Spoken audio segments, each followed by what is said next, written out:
அன்பையும் நேசத்தையும் பாசத்தையும் ஒற்றுமையும் ஏற்படுத்துற மிகப்பெரிய முகபத். சலாம் தான் நம்ம எல்லாரையும் இணைக்கிற, எல்லாரையும் ஒற்றுமைப்படுத்துகிற, எல்லாருடைய உள்ளத்தில் உள்ள குரோதங்களை கலைக்கிற, எல்லாரத்திலையும் முகபத்தாக பழகிற மிக முக்கியமான ஒரு பண்பு அதற்குள்ளே நுழைந்திருக்கு.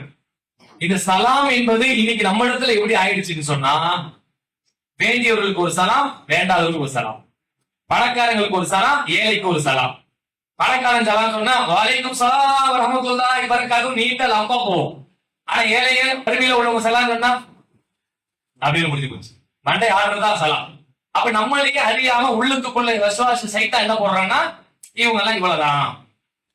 இதற்காக இஸ்லாம் சலாம சொல்லுச்சு.